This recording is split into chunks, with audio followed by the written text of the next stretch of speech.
వి gold trusted gold buyers తాకట్టులో ఉన్న బంగారాన్ని విడిపించి ఈ రోజు ఉన్న మార్కెట్ ధరకే కొనబడును. మరిన్ని వివరాలకు సంప్రదించండి 77107720.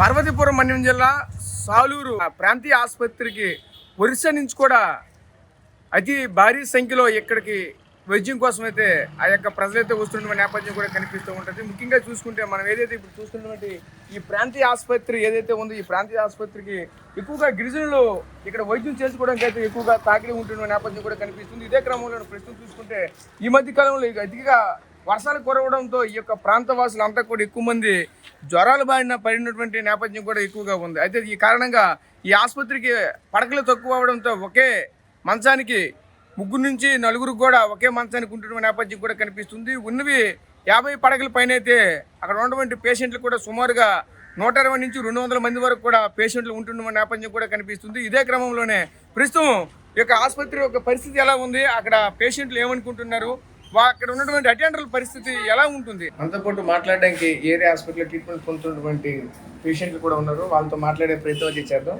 చెప్పండి, మీరు ఎక్కడి నుంచి వచ్చారు, ఎప్పటి నుంచి ట్రీట్మెంట్ తీసుకుంటున్నారు? ఇప్పుడే వచ్చిన గంట ముందు కొట్టకి ఏంటి అలా కొనికిపోతున్నావు, ఏంటి అలా శివరింగ్ వచ్చేస్తుంది? వచ్చాను. జ్వరం ఏమైనా వచ్చిందా? మొన్న 3 రోజుల కింద వచ్చింది. ఓకే, ఒక ట్యాబ్లెట్ వేసాను, తగ్గింది. మళ్ళీ వచ్చింది రాత్రి. ఆయనకి చల్లారే వచ్చి మీకు బెడ్ ఎక్కడ ఇచ్చారు, మీకు ఫ్లోర్ బెడ్ ఇచ్చారు, మీ మంచం ఎక్కడ మీకు ఇచ్చారా? ఖాళీ లేదు, అయితే ఖాళీ లేదు. అంటే మీకు ఎక్కడ నచ్చితే అక్కడ కూర్చోవడం? కూర్చొని ఇద్దరు అడ్జస్ట్ అయిపోయి పడుకో. ఆ అబ్బాయి మీ అబ్బాయి అమ్మా. మీరు ఎప్పటి నుంచి ఇక్కడ ఉన్నారు? అంటే మీకు ముందు బెడ్ ఇచ్చారు, అప్పటికి వేరే పేషెంట్ ఉన్నారు.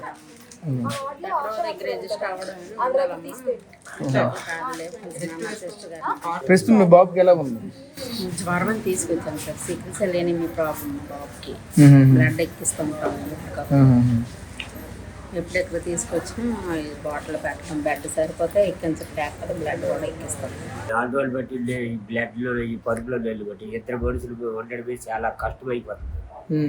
ఏదో ట్రీట్మెంట్ చేస్తుంటారు కానీ పాపం ఇబ్బంది అయి పడిపోతుంది.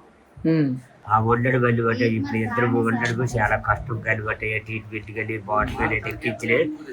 ఇప్పుడు ఆయన బట్టి ఒక జాగ్రత్తగా ఎక్కించడం చాలా కష్టంగా ఎక్కిస్తుంటారు. దాని నుండి అనమాట కొద్దిగా అనమాట ఇద్దరు వండడము ఆటో మనిషి ఉండి అది మందులు ఎక్కించడము చాలా కష్టం మీద అనమాట. చేస్తాం ట్రీట్మెంట్ కూడా బాగా చేస్తుంటారు కానీ మంచం మీద ఇద్దరు మనుషులు ఉండడం చాలా కష్టం అయిపోతుంది. మీ ప్రభుత్వం నుంచి ఏం కోరుకుంటున్నారు? ఏంటి కోరుకున్నాం డబ్బులు కనిపెట్టి వంట ఆరోగ్యం గట్రా బాగు చేయాలని చెప్పి కోరుకుంటున్నాము. పరుపు మీద వెళ్ళిబట్టి ఒక్కలేమంటే పర్వాలేదు కానీ ఇద్దరు మనుషులు ఉంటే ట్రీట్మెంట్ కడగని ఇద్దరు ఆ పేషెంట్ కూడా ఒక్కలే వండలేపుతుంటే మేము వండలేపుతున్నాం.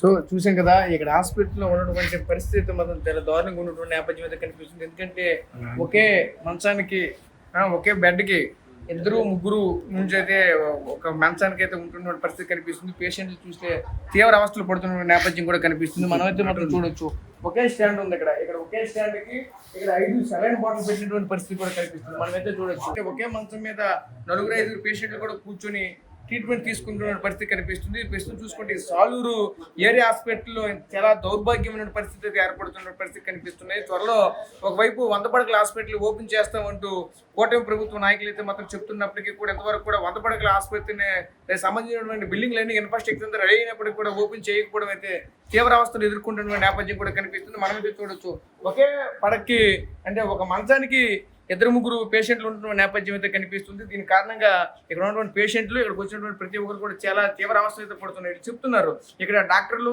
అందరూ కూడా ఉన్నారు, సకాలంలో వైద్యం చాలా నాణ్యమైన వైద్యం అందిస్తున్నారు, మందులు కూడా చాలా మంచిగా ఇస్తున్నాయి. ఇక్కడికి వస్తే మాకు ఖచ్చితంగా ఏ జబ్బు వచ్చినా ఏ రోగం వచ్చినా ఖచ్చితంగా తగ్గుతుంది, కానీ మాకు సరైనటువంటి మౌలిక సదుపాయాలు అయితే లేవంటూ కూడా చెప్పుకొస్తున్న పరిస్థితి కనిపిస్తే మనమైతే చూడొచ్చు.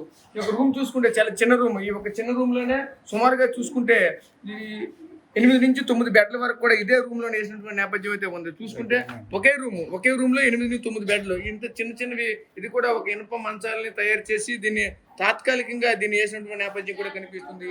ఇంతటి ఇబ్బందులు ఎదుర్కొంటున్నటువంటి ఈ యొక్క ఆసుపత్రిని ఎంత త్వరితగతిన అయితే మాత్రం దీన్ని అప్గ్రేడ్ చేసి సంబంధించినటువంటి ఆసుపత్రి ఏదైతే దీనికోసం ప్రత్యేకించి ఈ యొక్క పేషెంట్ల కోసం నిర్మించినటువంటి ఏదైతే భవనాలని పూర్తిగా ఇచ్చినటువంటి అవకాశం అయితే ఉంటే మేమైతే మరింత మెరుగైన వైద్యం అందుకుంటామంటూ కూడా ఈ యొక్క పేషెంట్లు కూడా చెప్పుకొస్తున్న నేపథ్యం కూడా కనిపిస్తుంది. ఏదైతే గతంలో చూసుకుంటే గత 15 రోజుల కిందట కూడా గుమ్మడి సంజయ్ రాయ్ అయితే ఈ యొక్క ప్రాంతంలో ఉన్నటువంటి మంత్రి, అలాగే జిల్లా మంత్రిగా ఉన్నటువంటి మంత్రి కూడా ఈ యొక్క ప్రాంతానికి సందర్శించి ఆ యొక్క ఆసుపత్రిని కూడా ఓపెన్ చేస్తామంటే చెప్పుకొస్తున్న నేపథ్యం కూడా కనిపించింది. కానీ ఇంతవరకు కూడా ఆ యొక్క దానికి సంబంధించినటువంటి పనులు కూడా ముందుకు వెళ్ళలేనటువంటి పరిస్థితి కనిపిస్తుంది. ఇంకా ఎప్పటికీ మా చేతికి అందేనా, మేము ఎప్పుడు దానికి సంబంధించిన బిల్డింగ్లో మేము ట్రీట్మెంట్ తీసుకుందామా అనే కాయలు కాసేలు ఎదురు చూస్తున్నామంటూ కూడా ఇక్కడ ఉన్నటువంటి పేషెంట్లు కూడా చెప్పుకొస్తున్న నేపథ్యం అయితే కనిపిస్తుంది. ముఖ్యంగా చూసుకుంటే వీళ్ళందరికీ కూడా ఇక్కడ ఉన్నటువంటి పేషెంట్లకి, ఈ ప్రాంతవాసులకి నాణ్యమైన వైద్యం అందాలి అంటే, నాణ్యమైనటువంటి ప్రతిదీ కూడా వాళ్ళకి ప్రభుత్వం నుంచి వచ్చినటువంటి ఫలాలు కూడా అందాలంటే ముఖ్యంగా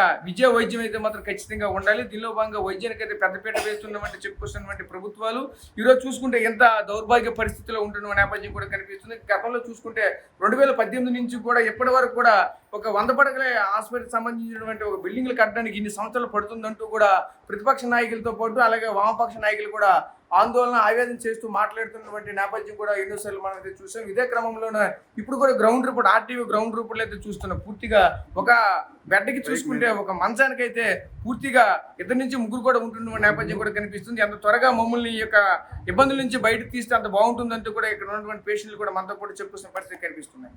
ప్రస్తుతం ఇది ఇక్కడ తాజా పరిస్థితి. కెమెరా పర్సన్ నాయుడుతో రాజేష్, ఆర్టీవీ, సాలూరు నుంచి. తెలుగులో ఫాస్టెస్ట్ న్యూస్ ఇప్పుడు కొత్త అవతారంలో 5 సెకండ్లోనే పూర్తి వార్తా సమాచారం మీ చేతిలో.